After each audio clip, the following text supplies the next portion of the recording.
Formula One has long been the premier race league for aspiring drivers.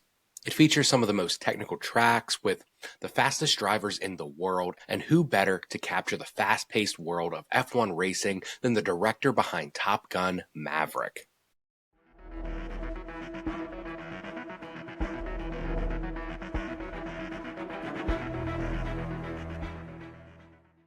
Hey everyone, I'm Joe from Create Context, and today we are talking about F1 the movie, directed by Joseph Kosinski. F1 has always been a popular sport, but its footprint now feels larger than ever. This is due in huge part to the wildly successful Netflix series Drive to Survive that has turned the entire sport into sort of a soap opera on wheels.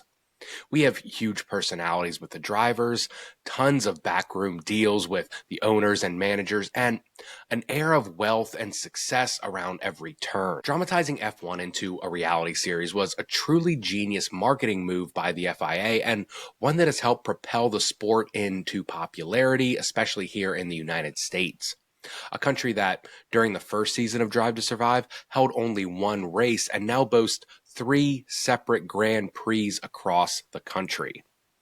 A movie capitalizing on the success of the sport seemed inevitable, and with Apple Studios acting as the production company, the results could vary wildly.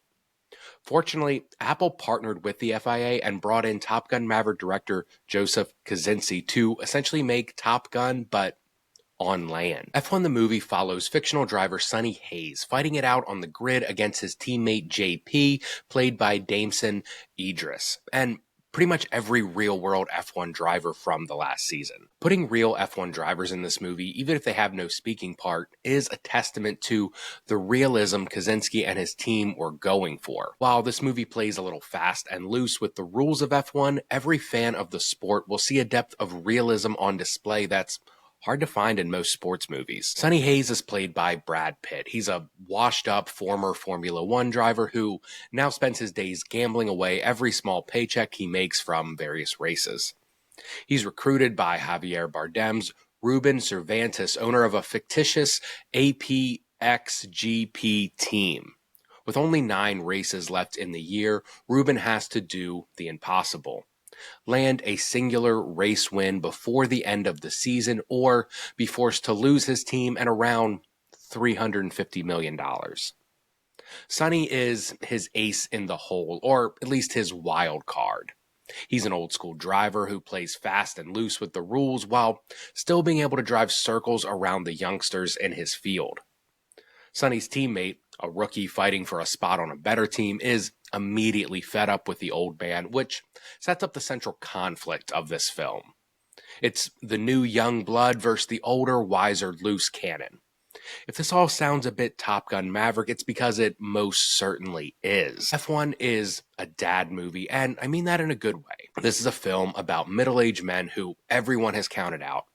They're coming into the fold, and they're showing the youngsters a thing or two about racing. Pitt's character is just as brash and lovable as Cruise's Maverick, and it gives the whole movie a certain boomer knows best quality, even if these boomers are now closer to the Gen X age. The conflict between Pitt and Idris is compelling enough to propel the movie, but the true star of the show is the fantastic race sequences set to classic dad rock tunes. Kosinski certainly has a talent for shooting vehicles that go fast, and F1, fortunately, is no exception.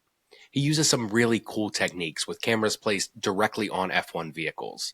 The camera then quickly turns 180 degrees to show the action on the track, and then quickly the faces of the various drivers piloting these 200-mile-per-hour ultra cars.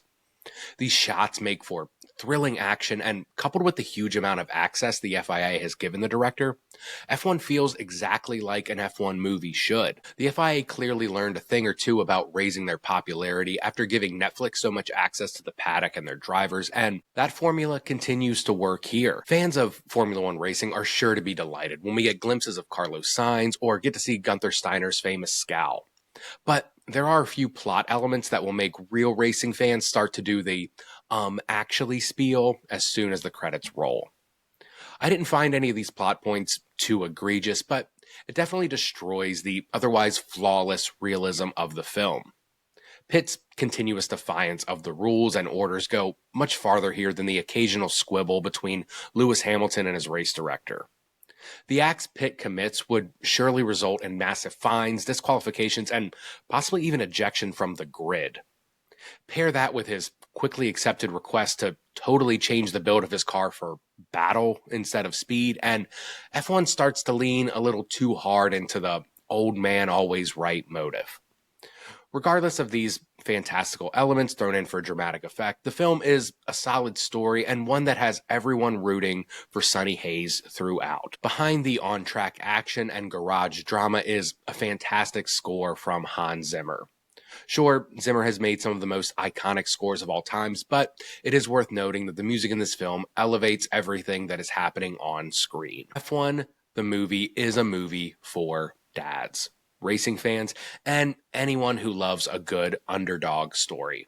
It's classic storytelling, done with great acting and a compelling score and slick action. This isn't a generational movie like the way I would describe Top Gun Maverick, but it is a very fun time at the movies.